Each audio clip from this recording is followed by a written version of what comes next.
Hello, everyone. My name is Robbie Dick, and I'm on the Control M Solutions Marketing team. I'm a Principal Solutions Marketing Manager and been at BMC for over 20 years now. Can't believe it, but happy to say always working with Control M. Thank you today for joining our session, Orchestrating File Transfers and Related Workflows in Production.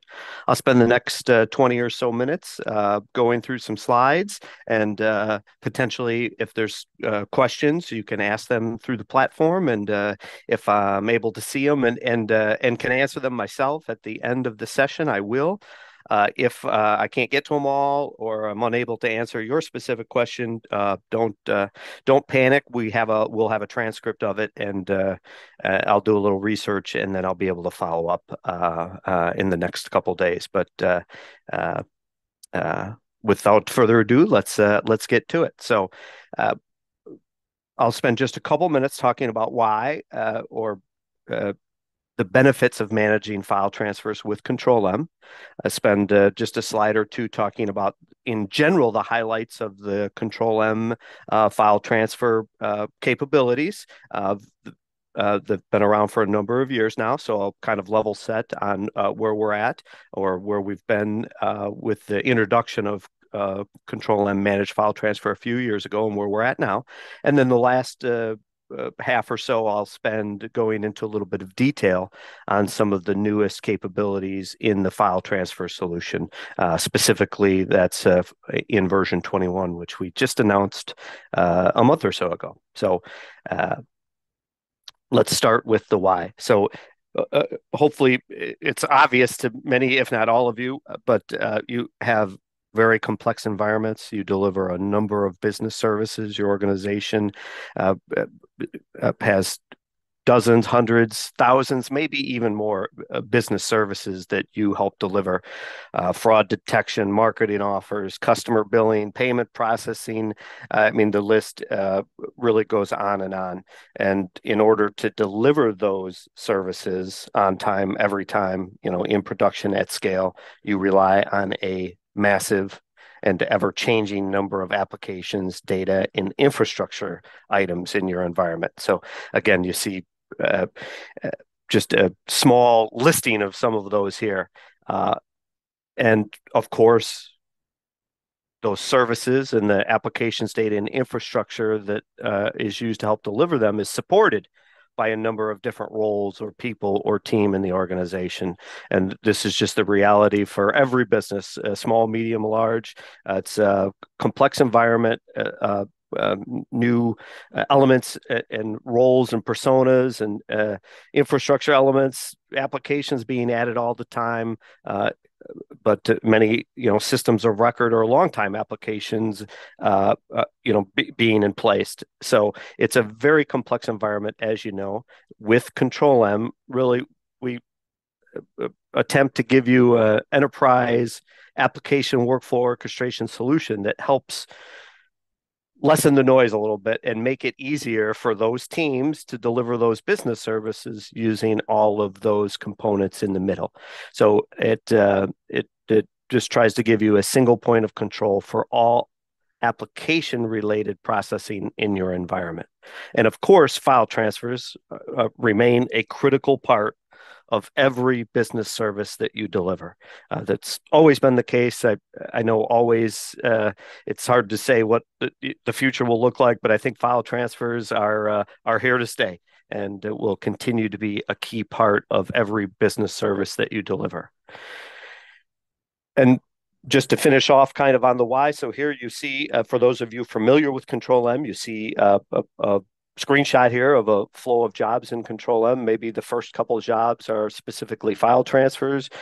Maybe then there's some analytics jobs that need to run, and maybe there's some BI jobs that come in near the end of this simple service. But even in a fairly simple service, you may have multiple roles because of the different applications or technologies involved, even in a simple service like this. So file transfer people or data ops professionals that may be specifically interested in the file transfer, would would like to see maybe the whole flow, but of course have the ability to see details of the file transfers in the first two jobs here, and then it turns over to the application ops teams for the analytics parts of the workflow, and then cloud ops teams.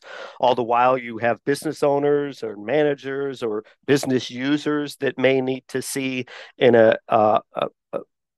enterprise view, but in a view that is specific or tailored to them. Maybe the business users don't want to see the individual job or workflow details, but they want to see the status of the service. So with a single enterprise-wide application workflow orchestration solution, you can give those distinct users and roles distinct interfaces or kind of purpose-built interfaces that let them interact in a way that they're comfortable with, still ultimately supporting the business services. So developers might prefer to have an as code interface and be able to interact, create, modify jobs and workflow elements with code, and with Control M, they can do that. And then operational views that maybe are still the domain specifically of our operations team. But I think as the years have went by, those views and roles have expanded. So there still is likely an operations team that's responsible for managing production at scale, and they'd like to see some of the detailed SLA or predictive SLA interfaces. Maybe Workflow Insights provides them some value, but maybe that's also now non-traditional or non-typical users that can interact and involve themselves in those views as well. So it's having the enterprise view for all those business services, regardless of the role, very critical and important for the whole organization. So that's a bit of the why. Let's talk now just for a few slides on Control M and file transfers. Not necessarily what's new, as I mentioned earlier. I'll get to that in a couple slides. But in the last few years, when Control M introduced the deep dive support for file transfers with the Managed File Transfer and Managed File Transfer Enterprise components, brings some very nice file transfer specific capabilities to an application workflow orchestration environment. So that single point of control, that continues to be the key. So it's quite likely that every business service you provide has one or more file transfers involved. So why shouldn't you manage those, monitor them, orchestrate them from the same platform as the related non-file transfer workflows? But for those that want to see file transfer specifics in a file transfer dashboard, you have that ability with Control M Managed File Transfer. So the screenshot that you see on the left here is from the installed Windows GUI client, where there's some interactive widgets that give specific file transfer information. Again, maybe it's to a file transfer role in your organization. Maybe it's to a business user. Maybe it's to operations. Maybe it's to a developer that you've given permission that wants to see this. So I don't want to just say it's only for file transfer professionals. That's not the only dashboard interface. Of course, there's through a mobile device as well as through the web interface, there's file transfer specifics that can be seen as well, so that really anyone that has appropriate permissions can access the information they need from anywhere. Recent releases, so I think we originally introduced the Managed File Transfer component in 2017. Subsequent releases, so we're 3 or 4 major releases into it, have added additional components. So built-in FTP server, conversion support came in one of those. So there's a number of features that have been added over just the last few years specific to Control M file transfer. And here's another slide where on the left-hand side, you just see some of the protocols and capabilities that we're at as we sit now up to the version 21 release, which again just came out about a month ago. I'll go through a little bit of details now or in a second on what was added in version 21, but protocol support that exists today: Amazon S3, Azure Blob, AS2, PGP, mentioned the interface capabilities already, the built-in FTP server. Over the last couple of years, we've added automatic deployment or auto deployment, multi-destination support, all while being FIPS compliant. So it's I think, a fantastic list of file transfer supported specifics in your application workflow environment. But it doesn't end there. As I've said a couple of times, and now we'll get into a little bit of the detailed version 21, which was released approximately a month ago, added a lot of features and capability, not just to file transfers, but to the solution in general. Hopefully, some of you, or if not all of you, were on the session yesterday that Flora Tramontano and myself gave on version 21 and some of the great new features there. But version 21 really was about expanding orchestration framework, increasing operational efficiency, and improving the self-service collaboration capabilities that you provide to the users or application workflow needs that you have in your organization. So allowing operations or that central group to strengthen the framework, but provide freedom to those that need it and their business services and their workflows. So that's a kind of high level version of 21, but specifically around MFT and MFT, that's where I want to spend the next 10 minutes or so. So uh, uh, in managed file transfer version 9.0.21, or just I'll refer to as 21, there was a number of significant improvements. So here you see a slide just listing a few, but I think I've got a little bit more detailed slide on each one of them. So we'll kind of step through that now. So the first thing that I want to highlight specifically around managed file transfer in version 21 are additional cloud integrations. So here you can see, again, if you're familiar with Control M, which I know many of you are, you see the screenshots from the connection profile. Connection profile is basically for any Control M job type when you're connecting to an application such as Hadoop or SAP or analytics tool you have, or in a file transfer environment, the connection profile is the kind of where the privileged user goes to define when you connect to that environment. Who do you connect as what are the usernames and passwords, ports, host, what type of connection is it?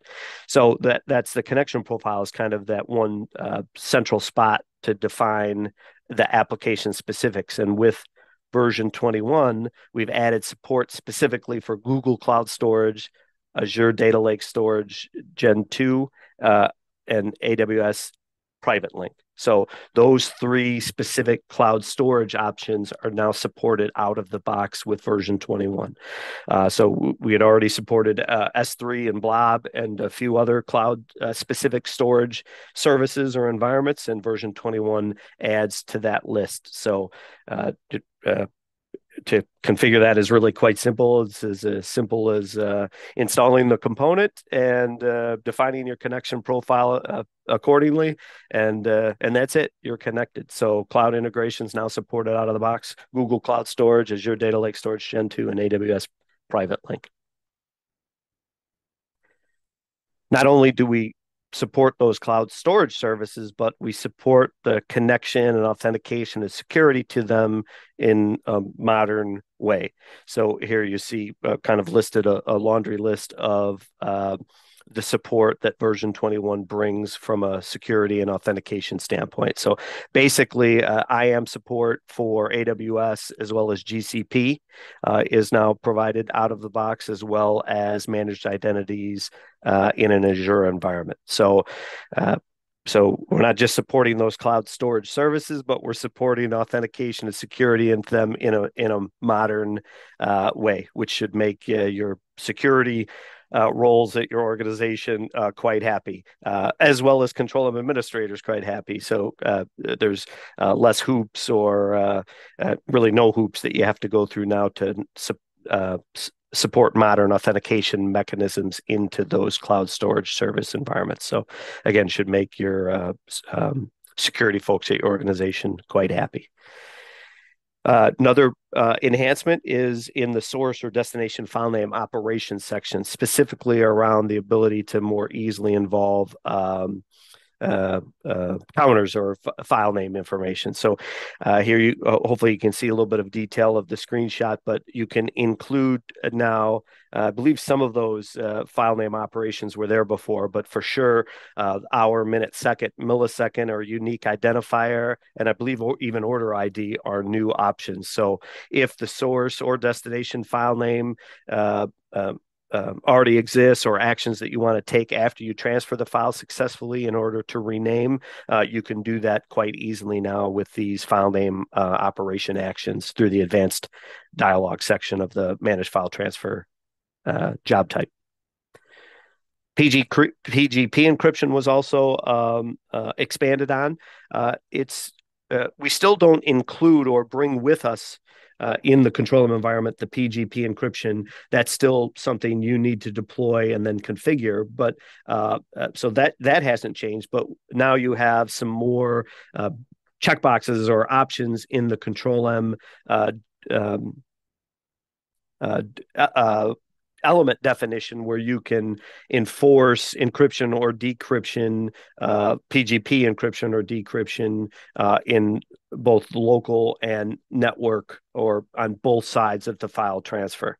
So it's again, we had some PGP encryption capabilities before or integrations before, but version 21 kind of takes it to the next level there to allow you to more specifically define the PGP actions that you want to enforce on file movements in your control M environment. File transfer server enhancements are also there. And here you can, if you're familiar with managed file transfer today, this is already a new look for you here. So in version 21 in managed file transfer, there now is a web interface for those internal users. So managed file transfer, again, primarily is used for internal file transfers in your organization. We didn't provide a web interface for those users before. You would have had to use something like FileZilla or the like. You can still do that, but now Managed File Transfer version 21 provides a web interface for those internal users. So it's a pretty simple web interface, but it allows them to see their folders and take file, upload, download, delete actions either on a single file or multiple files. So it's really quite simple to use. I would say requires no training for any users in your organization, and gives again, you can still use FileZilla or an external option if you'd like, but you're not required to do that, and we give you an option for that. From an administrative standpoint, the administrator also can allow or block users to be able to use the managed file transfer, the FTP server or that interface. So it's really quite simple. You can a privileged user can either using specifically named users or with some simple wildcards allowing or blocking users from using the interface. There's also an access log that you can choose to turn on, or you can leave off if you'd like. But if you'd like to turn it on, nice, simple to digest log showing who, when, were they able, from what source IP address, what protocol, what access was attempted or made in the environment. So those are some nice features around the file transfer server.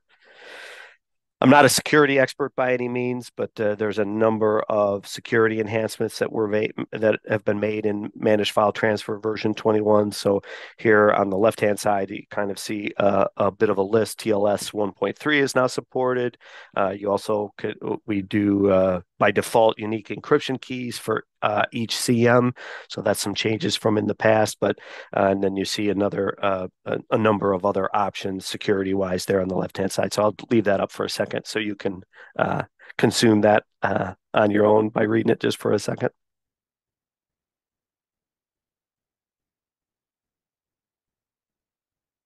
Okay, there's quite a bit more to it, but to manage file transfer specifically, that's just a quick run through some of the high level features. So I'll spend the next few minutes now talking about Control M Managed File Transfer Enterprise.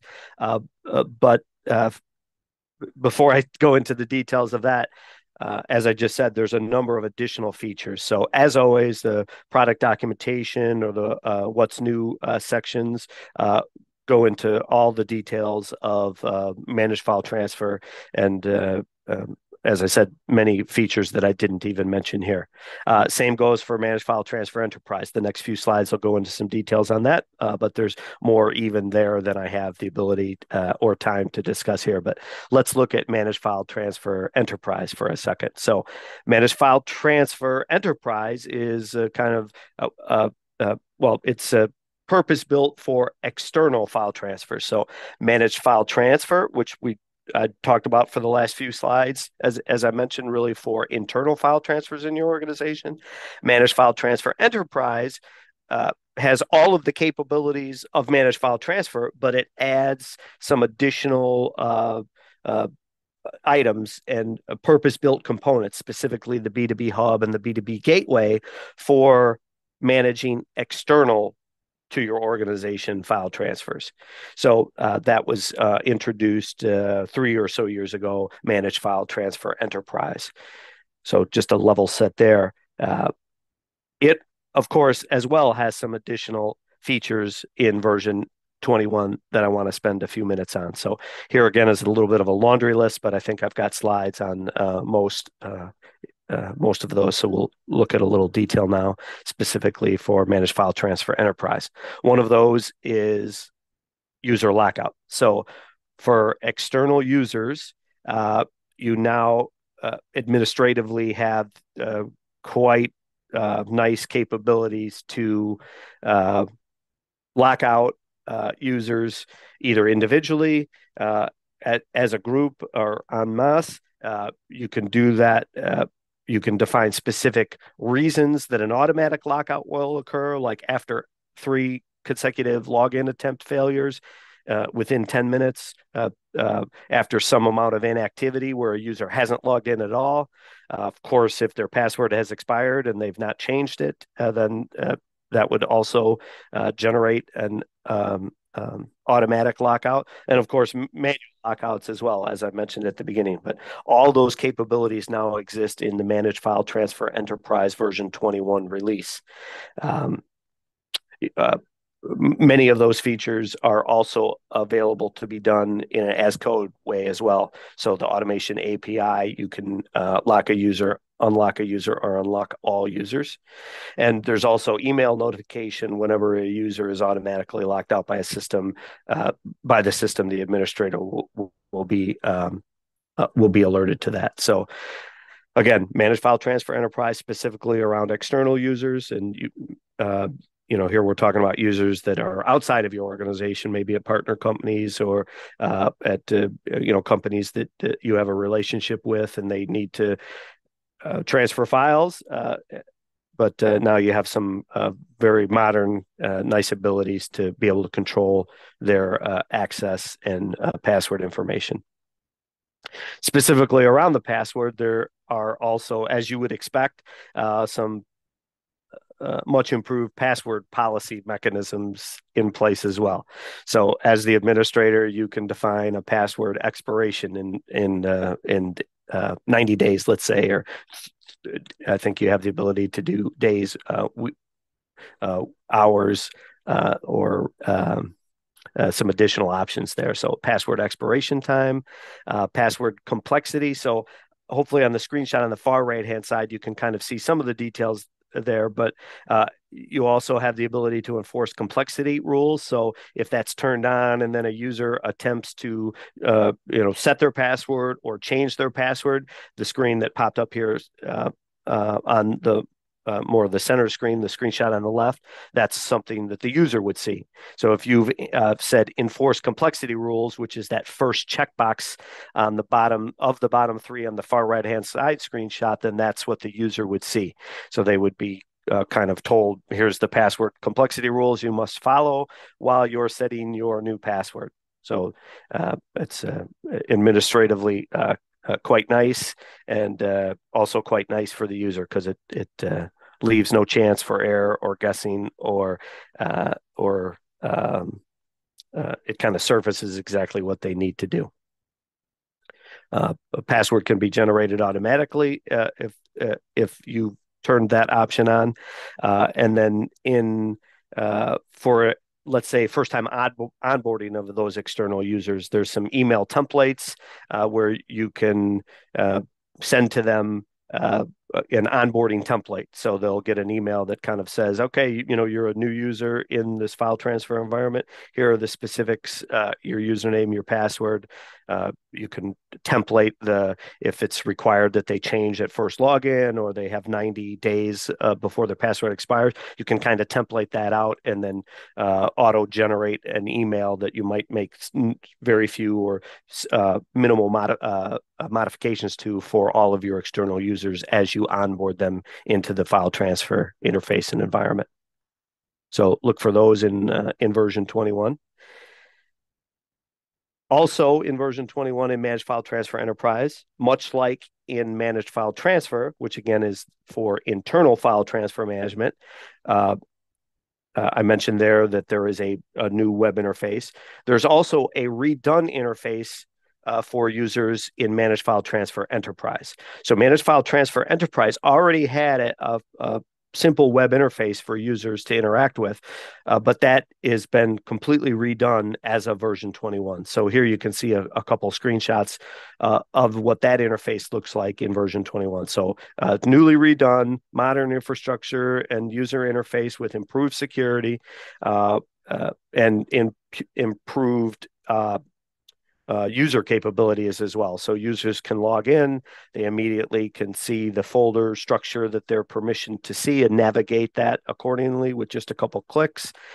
They can view or change their user profile. Of course, if you've allowed them to change their password, they can do that, in a self-service fashion. There's a contact administrator, which you would have defined to, send an email back to yourself or whoever the appropriate person is in your organization.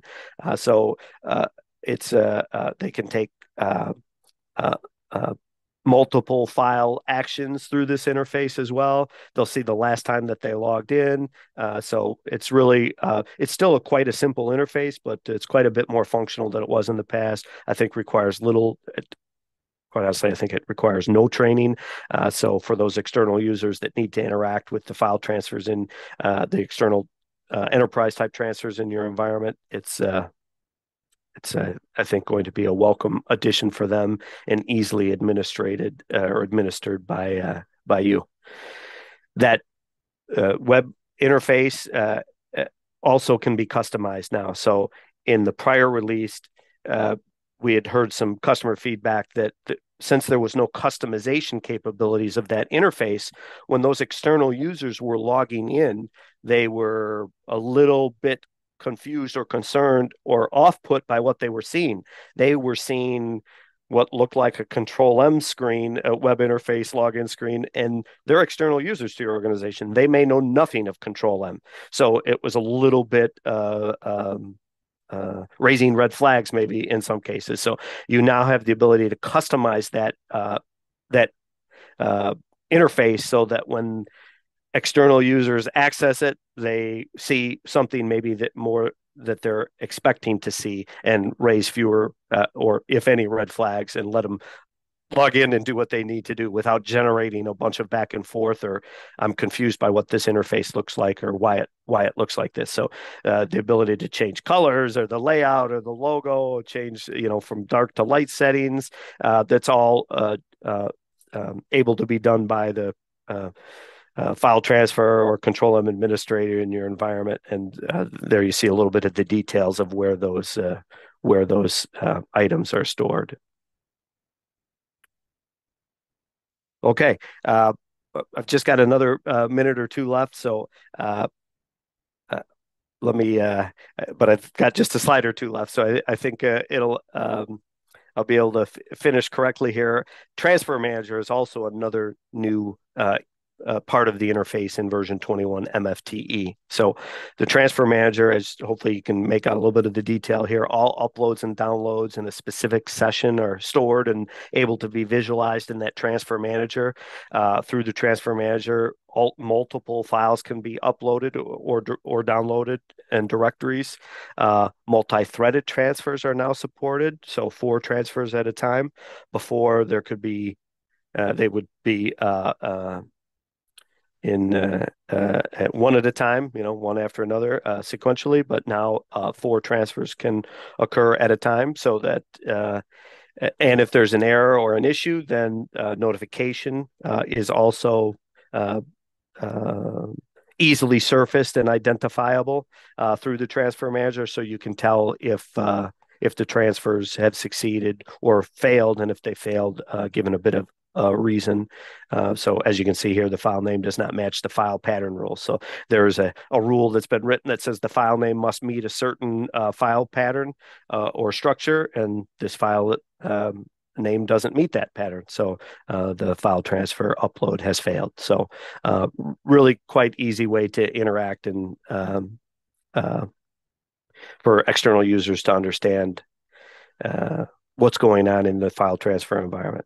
And then the last item that I'll mention, I do see there's a few questions. I apologize. We're about at time as well, but we've got them recorded, and we'll get back to you. But in Manage File Transfer Enterprise version 21, you also have now the ability to manage multiple sites.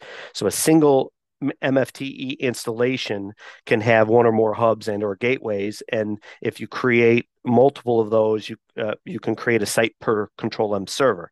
So let's say you have different lines of business or external partners that have require or want or that you want to enforce different rules on them. You can do that. So you can have a single site per Control M server, still within the same Control M Managed File Transfer Enterprise installation. So you see a little bit of the detail of quite a bit more flexibility from an administration and configuration standpoint. Your users don't need to worry about it at all. But from an administrative standpoint, I think it gives you the flexibility that you need in larger or in unique environments that have multiple external trading partners that require different configuration or uh, permissions. Okay, so thank you very much for attending this session. I hope you've got information you were looking for. As always, look at the version 21 Managed File Transfer or Managed File Transfer Enterprise documentation or release notes or what's new section of the web page for all the details. But thank you very much. I hope you're having a great exchange, and I'll work on a few of these questions and getting follow-up answers to you. Thank you all. I hope you have a great day.